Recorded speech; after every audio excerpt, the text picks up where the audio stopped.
I'm Alex Sharp. I'm the Information Services Librarian here at the Myrna Pfeiffer Library at Tennessee Wesleyan University.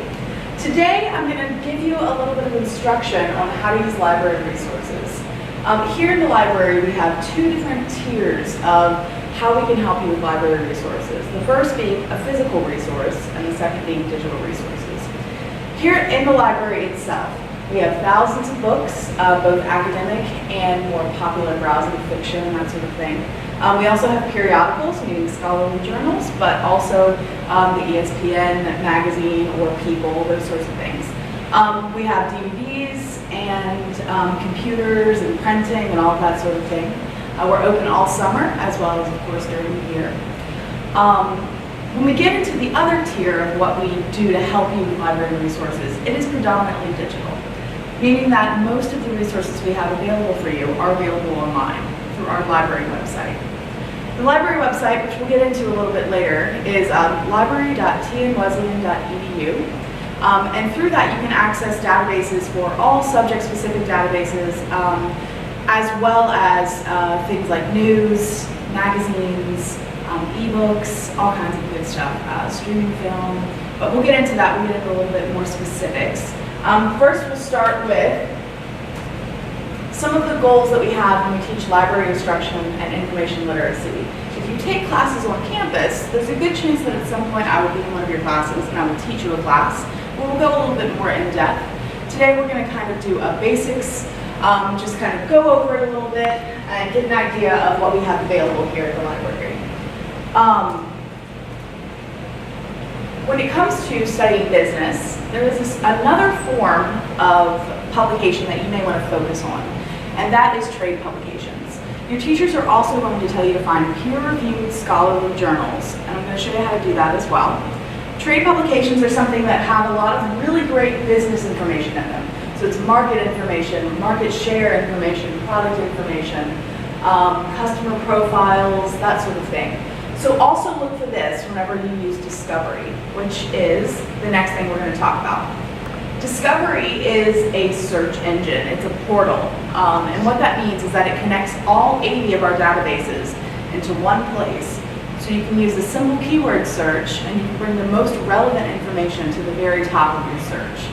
Today we're going to spend some time in Discovery, mostly because it's a great way to show you how to do research and how to use some of the tools that we use as researchers, and those also translate to all of the databases that you'll use.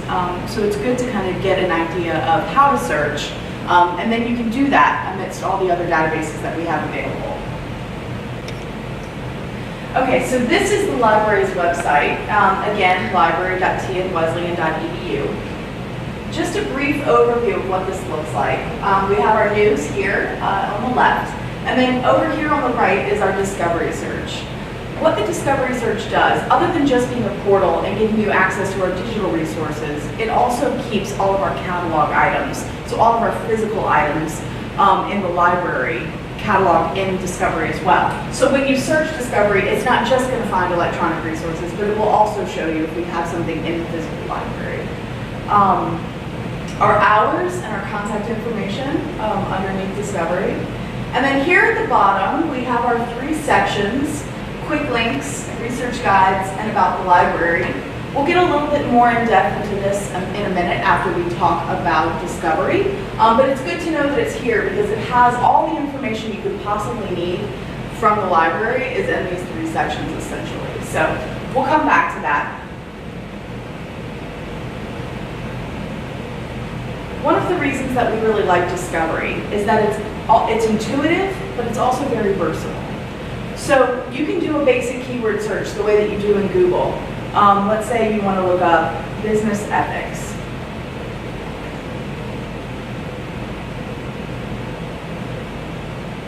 You get about 150,000 results. Way too many results. We're trying to get that down. And this is essentially what your search will look like. Your best results will come to the top. If it's something a little bit basic, a lot of times you'll get an encyclopedia entry, which is what these research starters are. And you can use those as a cited source. They're an academic, scholarly encyclopedia, so they're totally up for grabs. Over here on the left is what we call limiters. And limiters allow you to become more and more specific. One of the things that we try really hard to do in our research is to be specific and narrow down our topics as much as possible. Believe it or not, being more and more specific actually makes your research a lot easier. Because if you know exactly what you're looking for and you have a series of search terms, you're going to have far less results to go through. And therefore, you'll kind of avoid something that we call information overload, which can be very overwhelming. And it's part of the reason that we don't usually look past the first page of Google results. When you look something up at Google, you usually look at the first page and nothing more than that. And that's why it's information overload. When we think about the sheer amount of information that we would have to go through, it can be very overwhelming. So the more specific you can be, and the more you can narrow down your topic using either these limiters on the side here, or search terms. So you can see we can change our publication date, which when you're talking about business, you usually don't want to go back more than 3 to 5 years, depending on whatever your topic for your paper is. Sometimes the teachers will let you go back like 7 years, but you really want to try to stay in the 3 to 5 year range, meaning that you don't want to go all the way back to 1705, which is the earliest that we have a publication date on these materials. So you can actually change that. Right here, you just change it, you put in a new number. The other things that you can limit down by are source types, meaning content type. So you can go straight to academic journals, which it looks like there's about 92,000 results for those. So you've immediately cut out 58,000 results just by choosing academic journals. And academic journals are going to be peer-reviewed scholarly articles. There are plenty of other limiters you can use as well. Things like subject terms, the publication that it's come from, like if you only wanted to look at Forbes, or you only wanted to look at a specific business, the Journal of Business Ethics, or something like that. You can limit to just that. If you go to location, this limiter here, this is actually the location in the library. So it's physical items for the most part. If you see the electronic resource, which it looks like we have 520 results for that, that's streaming film through our Films on Demand database, which is all streaming film, and it's also ebooks. So it's good to know that those are not things that are here in the library physically, but anything that says Tennessee Wesleyan General, those are all of our stacks of books here in the center of the library. DVDs are back here in the corner of the cafe, where we are right now, which is in the bottom floor of the library. The reference room is to your right as you walk into the library from the front, and the browsing collection is also in the cafe. And that's kind of like fun, newer books that we tend to put down here for people who just want to read a good fiction book or something like that. So you can limit down to this, and you can just see those results. So if you knew you wanted a physical book about business ethics, you can limit it down to only 48 results, which can be very helpful because that's a reasonable number of things to go through.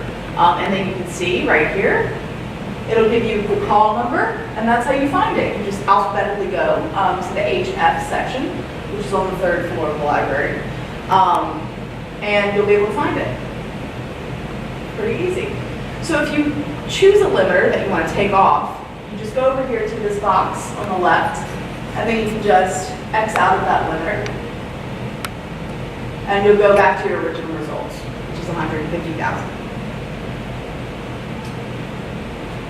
The other thing you can do is you can go by content provider. And one of the things you might notice here, if you've actually been a business student for a while, is that ABI Inform, our biggest database for business, is not included in this list. And part of the reason that that happens is that ABI Inform does not integrate as well with Discovery. So when you're looking for specific things in business, you may want to try Discovery, but you also might want to just go straight to ABI Inform, which I'll show you how to do later. The ABI Inform is a huge database full of full text items and that sort of thing, but like I said, it doesn't integrate well with Discovery like most of our other databases do. So sometimes ABI Inform things will show up in here. Sometimes it will even link through to the full text, but it's not quite as reliable as just going straight to the database. So I'll show you guys how to do that later. The other way that you can limit using Discovery or any database is with something we call Boolean operators. And that's a series of words and punctuation that we use to limit and try to narrow down our topics. They can also be used to broaden your topic.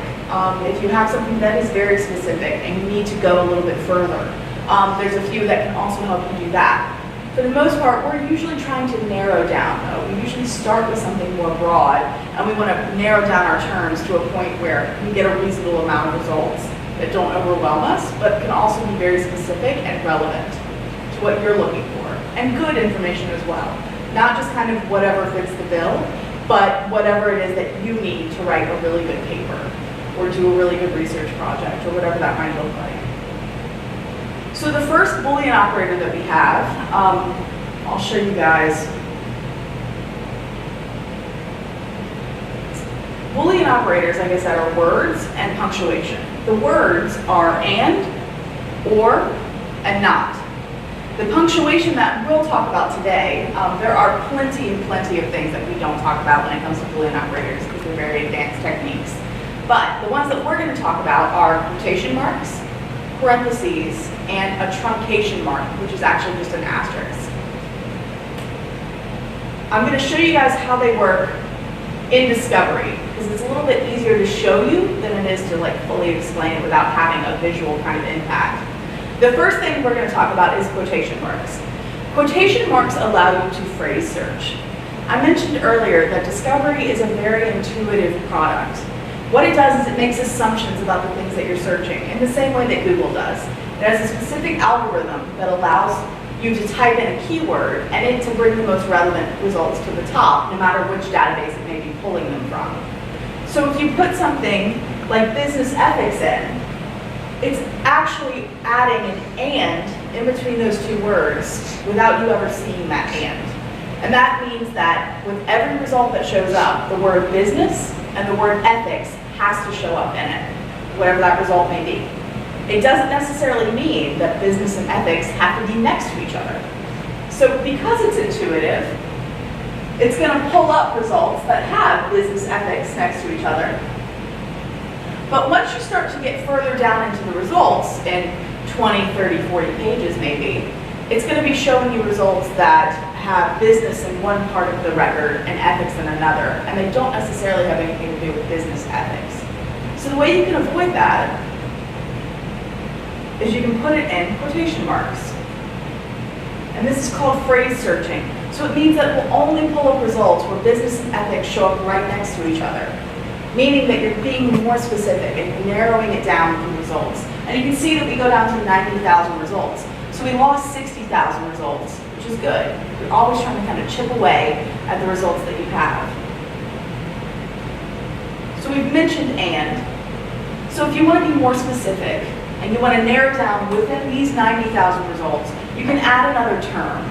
So maybe you want to add corporation. And just as a disclaimer, you do not have to put and, or not in capital letters. We just do that as researchers because it helps us break up our search terms. So we can look at a search string that might get kind of long, and we can see where it's broken up with the subject terms. It doesn't have to be capitalized for it to work. So you can see that we went from 90,000 to 20,000 results. So that's pretty good. And you want to keep doing that. But let's say that you didn't have enough results. Maybe you put something in and it brought you down to 5 results, and you're like, well, that's not going to work. If that does happen, there's a good chance you spelled something wrong, so check that.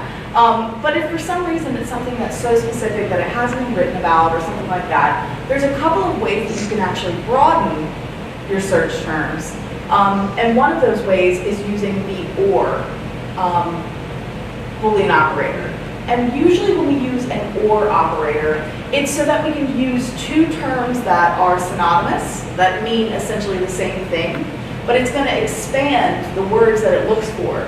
So sometimes in our scholarship, we may be using a specific word, and that's not the word that scholars usually choose to use. So maybe you put in corporation, and it's not what you're looking for, but the word industry is. If you want to see both what those results would be with business ethics and corporation, business ethics and industry, or corporation, industry, and business ethics, you can add an or. and it'll look for all of these firms, but it'll expand it as well. So if you need to put your or statements in parentheses because it contains them. Otherwise, you would have business ethics and corporation or industry. So it's going to be looking for results that deal with business ethics and corporations. And then it's just going to be looking for every single result that has the word industry in it. So that's why we put it in parentheses, is to contain it. So you can see, we gained about 11,000 results. So if you want to broaden your whatever your search terms might be, an or can be a good option. Another good option is that you can use a truncation mark. And what a truncation mark is it's a piece of punctuation that allows you to search with a root of a word for any kind of variation of what that word might be. So for instance, if we wanted to use it on corporation, we could just put C-O-R-P-O-R and then an asterisk, which is a truncation mark.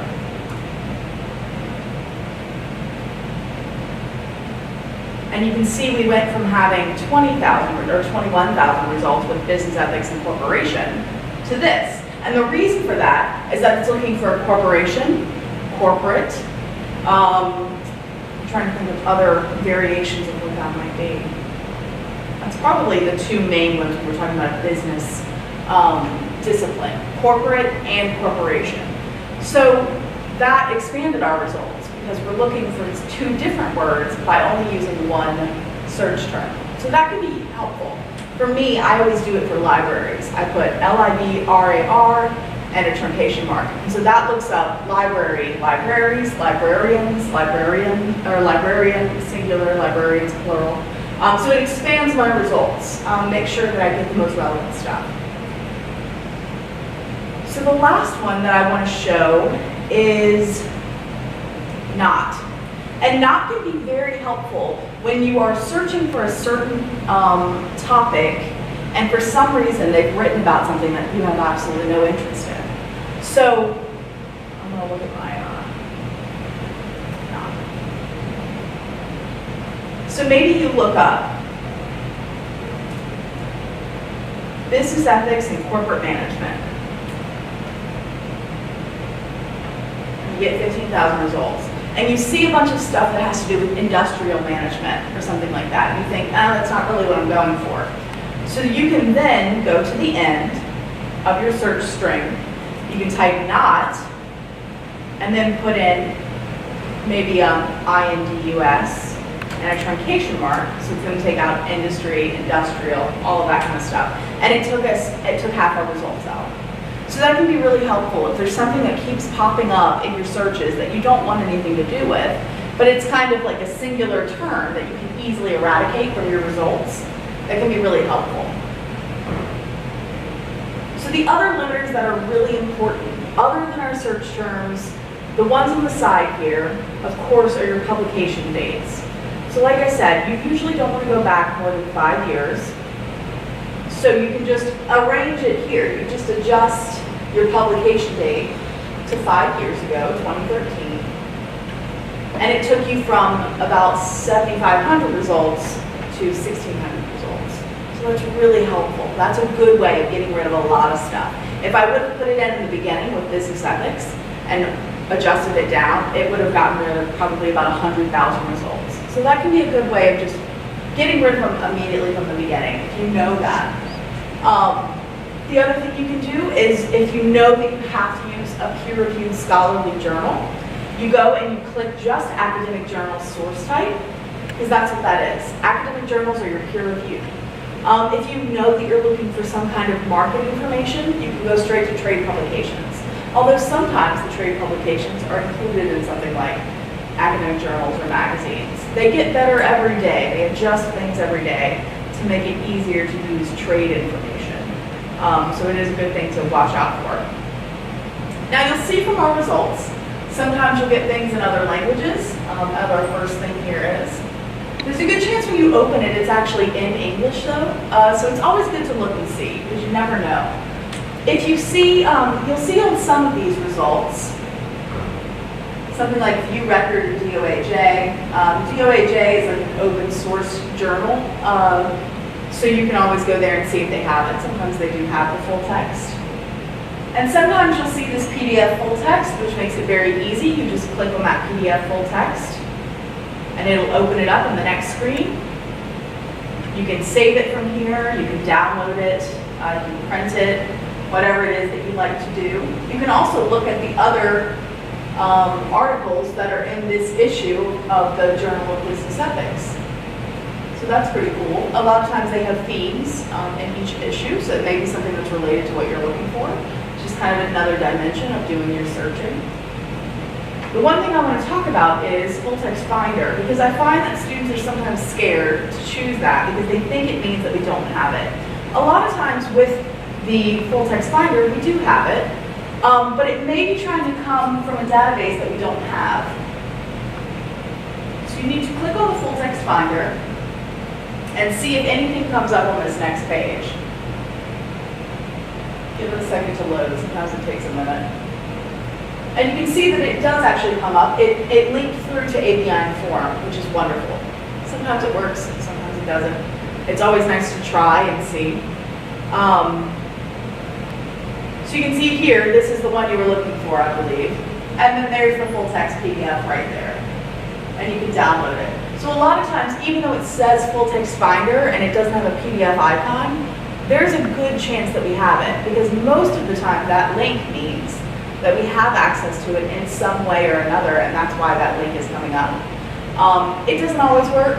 Sometimes we don't have it.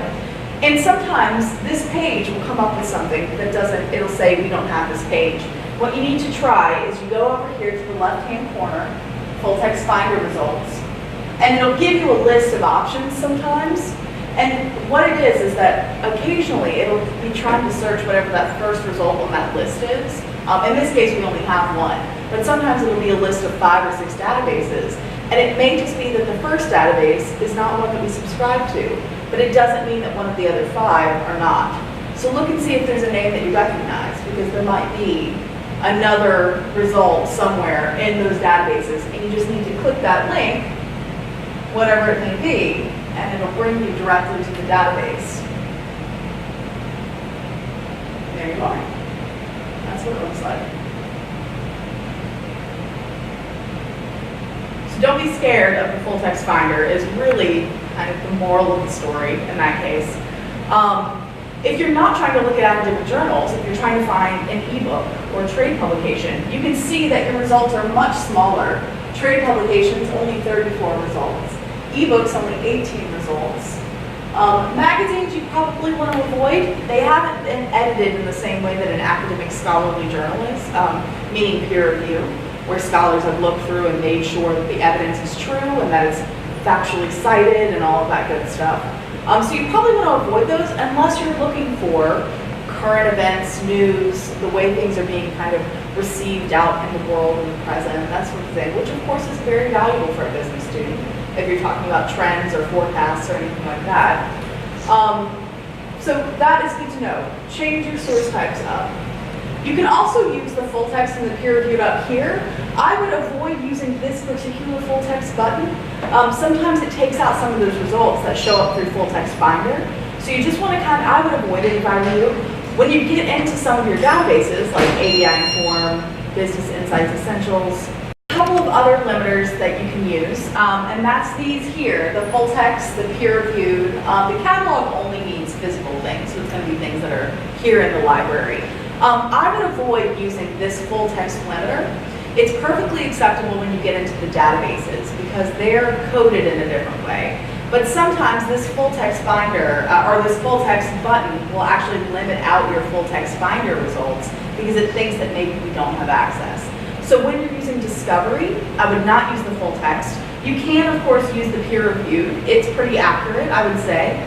And when you get into ABI Inform or into any of our business scale databases, which I'll show you how to get to, you can use the full text there because it is more accurate. All right. Also worth noting, our library Twitter is there on the side as well, so that's a good thing. And if you want to link directly to ABI Inform or LexisNexis, which is two big databases databases that you will use as a business student. You can actually just click this little widget, and it'll bring you directly through. So if you find that you're not getting what you need in Discovery, because maybe it's not linking through to ABI Inform as much as you would like, you can just click that button and go straight to ABI Inform. And this is what it looks like. And it works pretty much identically to Discovery. You can use your Boolean operators and your punctuation. You can do a basic keyword search or look for an author or whatever that might look like. So if we did the same thing here, so we get 500,000 results, so more than Discovery, which makes you realize it is not linking through to ABI Inform the way that it should, or the way that we wish it would, and they just refuse. You can also hit full text and peer review, and then hit modify search. Oops, no, it's going to make me go back. You can hit it here. And then you can search and see if you get the same results. Yeah, so far less, 80,000 results. Because ABI Inform has a lot of magazines and news and kind of like PR wires and that sort of thing in it. So it's going to take all of that stuff out, and it's just going to give you the scholarly stuff, and also the stuff we have full text to. There is an option if you find something that we don't have full text of. Maybe you avoid the full text button, and you see something. You may have actually seen it here in Discovery. You can see this little button here that says request this via interlibrary loan. Now this is an option if you want something that we don't have here at the library, whether it's a physical book or it's an electronic article. You can actually request it through an agreement that we have with all other academic libraries, that if they have something we need, we can ask them for it and they'll send it to us, and then we agree to reciprocate. So if we have something they need later on, we can send it to them. So it's free and it's open to all students. There's a couple of ways to get there. You can either click on this request this via interlibrary loan button from Discovery, but it's not always there, especially in the databases. We don't have that option in the individual databases usually to link through to an interlibrary loan request. So in that case, you can go to the home page of the library, and when you scroll down under quick links, it is right here, interlibrary loan request. And what that looks like is that you're going to choose whatever it may be. If you're looking for a journal article, perhaps, you can click journal article, and then you're going to fill out the information that you got from whatever that library record is. So if you actually click on, let's say it's this one that you like from the International Journal of Corporate Social Responsibility, it's going to have all the information you need. This is actually, I think, a full journal, which is why it's not showing up. We don't have access to it. But if you wanted a specific volume or issue, you can go to, one of the articles that you like. Perhaps this one, which we actually have access to, but it'll give you a good idea of how to find the information. You can look for the authors, and then here you need the volume number, and you need the issue number, and then the pages, 325 to 345, as well as the publication date. So it's all there. You put that information into these boxes here. You don't have to worry about the cited in or other instructions, but you do have to fill out the cancel if not filled by. So put in a date where the article will no longer be relevant for you. And then down here, you want to use the same information you use to log in from off-campus. And what that is, it's your last name, is your username, and then your password is your 13-digit barcode off of your ID, the number that starts with 504. If you don't have a physical ID, you just need to call the library. We can help you out and get you that information. And that's how you would submit a request for this. It's also how you log in from off-campus. If you're not on campus, of course, all of our databases and things, they'll recognize the IP addresses of our internet, so it'll just allow you access. But when you're at home, it doesn't know that. So it'll prompt you with a proxy login, and this is the information you want to use to log in. If you forget, you can actually find the information again on our home page under About the Library. You click the For Students LibGuide here, and this first video is a little tutorial on how to log in from on-campus. So it can be really helpful if you forget. A lot of people try to log in with their email addresses or something like that. So this will remind you. of what you need. There's also some other help in here as well. There's some research help, some stuff on citation and plagiarism, talking about quoting and summarizing, citation tools and tips for preventing plagiarism. There's some tutorials as well, how to get started, how to search library databases, that sort of thing. And then our policies, so how long we can check things out, when we're here, that sort of thing. All right. So we're going to go back to the home page, and we're going to talk about research guides. We've done the hard part. We've talked about how to search the databases. So the other thing you need to know is how to find those databases. There's a couple of ways. If you look under quick links, there's an all databases link where it puts our databases in A to Z order. So if you know that you just want to go straight to ABI Form Complete, you can just click on that and it'll take you directly to that screen that we've already seen, where you can search, and it works identically to Discovery. It's got limiters and all of that sort of thing. The other option is, if you don't know where to start and you're a business student or any other kind of student, you can go down to these research guides, and we have created specific guides for every subject. So if you go to the business one, you'll see, of course, our old friend, the Discovery Search, up there at the top. And then we have this box here with 3 tabs.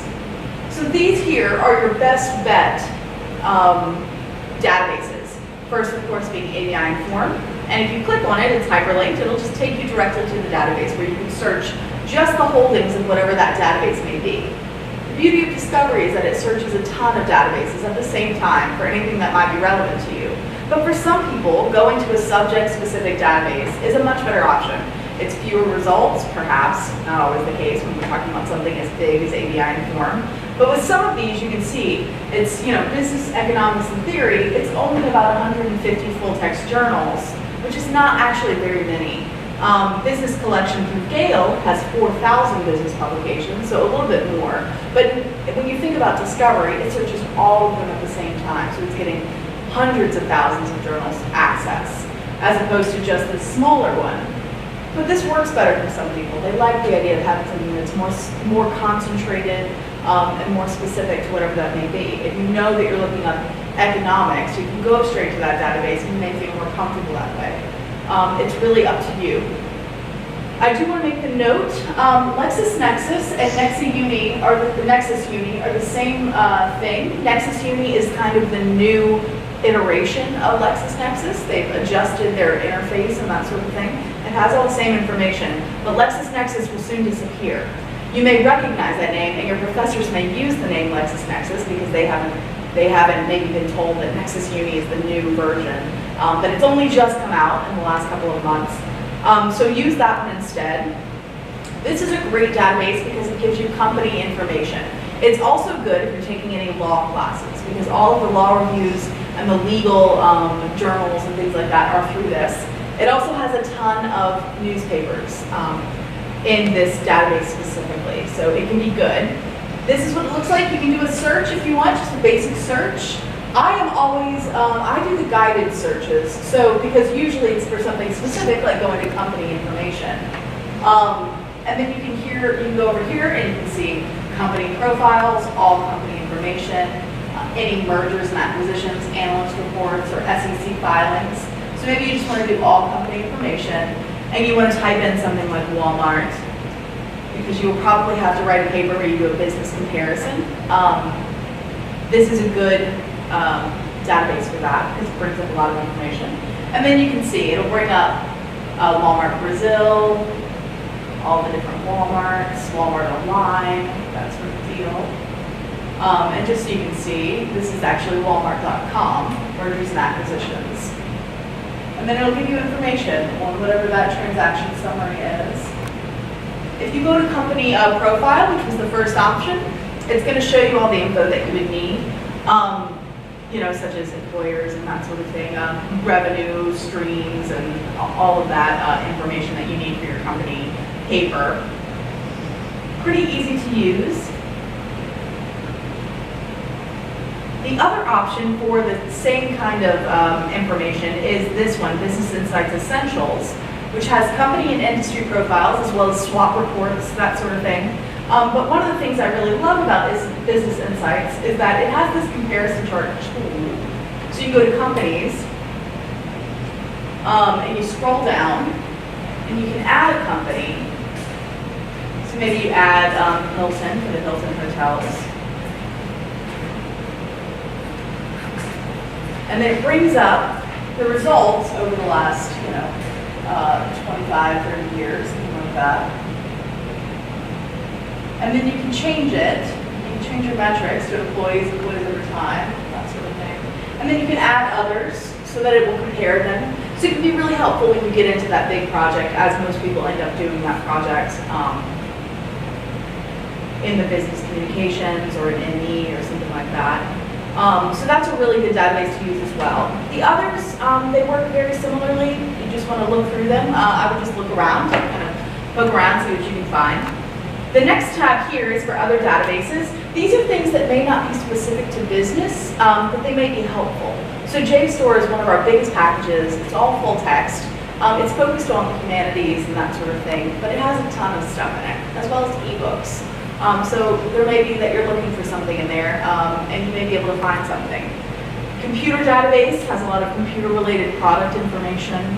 Academic OneFile is just kind of a catch-all. It's a really big database that has stuff in all kinds of different disciplines and subjects. So you can look in there as well, because sometimes it can be helpful just because of the sheer size of it. And then the Encyclopedia of Small Business is good as well. At the end here, we have the useful websites. These are all things that will help you. Some of them are things for accounting association or something like that, and different portals for other websites. And then there's things like MarketWatch and Mendeley Reference Manager, which actually helps you manage your citations and that sort of thing for your papers. So there's a bunch of different options here that you can look at, and some of them that you'll be told to look at by your different teachers over your time here. So, going back to the home page, there's just a couple of other little things that I want to point out. That is the majority of what you're looking for. But here in the library, other than just the physical items and things we have to check out, or good study spaces, which we have plenty of, we also have a writing center and tutoring services. Those are available during the regular school year, so the fall and spring semesters. But one thing that is available is that I do individual research appointments. So if you need help writing a paper, or you need help with a topic because you picked a topic but you can't seem to find anything, even if you need help with something like citations, usually the Writing Center would help you, but during the summer you don't have that option. So feel free to come here to the library asking for help. You can also email me. My email address is asharp@tnwesleyan.edu. It's just A-S-H-A-R-P. Another option is that you can go to the quick links, and there's a link to make a research appointment there. You can fill it out with your name, your email address. You don't have to give me your phone number if you don't want to. And then days that you can meet with times, what the course and the teacher are. A lot of times I help with the same assignments over and over and over again, so it's good for me to know whatever that may be, because I'll come into it and know exactly what it is that you're looking for. And then what exactly do you need help with? Is it that you have a topic but you can't seem to find anything? Is your topic too broad or too specific? Are you having trouble finding academic information or company information? So just kind of let me know a brief idea of, I need 3 articles and I can only find 2, or whatever that might look like. Or if you just need some individual help using this, that's totally understandable. It's a lot of information to take in. So feel free to ask me for help. I'm always here to help you guys. And I'm here all summer, which is good, because the tutoring and all that is not available during the summer. But if you need help, please ask for it. If you do need help and you're here during the year, you can scroll all the way to the bottom of the page and you can actually click our tutoring schedules. Of course, they're not updated because there's nobody here this summer. But in the spring and things, we tend to fix it, and if it adjusts over the week or something like that, we'll change it as it changes. You can see we have Spanish, and we have writing and math and chemistry, different things. It depends on the semester. Sometimes we have other things as well. Sometimes we even have some business tutors and that sort of thing. So if you need help, just ask for it. We will find you help.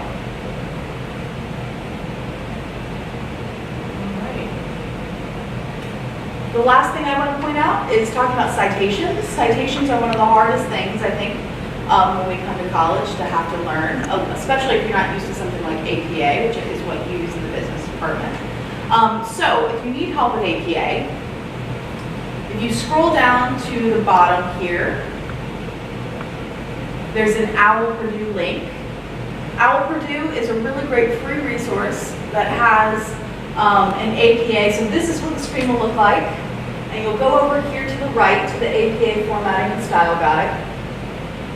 And then it's going to give you overview. So you can go to the APA Overview and Workshop, which is going to talk about the mechanics of writing.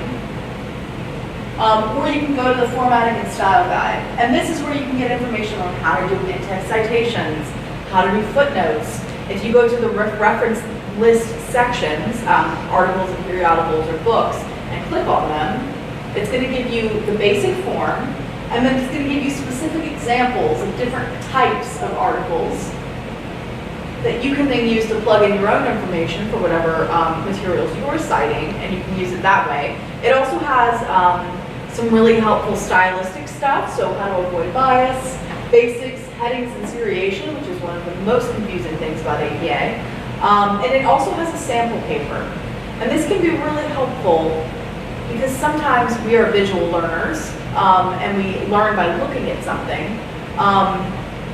And it's a PDF. Let's just open the PDF here. And it breaks it down for you. So the green text is explanations of APA style guidelines, and the blue boxes are directions for writing and citing in APA style. But it also shows you how to create headings, how to do in-text citations in the correct way, because you'll see it in its actual kind of format. So that can be helpful as well. We also have a physical APA manual here in the library that you're welcome to use. And we have some ebooks and things that will help you. If you look up just APA citation or APA help, something like that in Discovery, it'll pull up some ebooks and stuff that can help you. If you have any other questions or you need help, we're here all summer and then of course during the year. Again, I'm Alex Sharp. My email address is asharp@tumusley.edu, and please contact me if you need any help.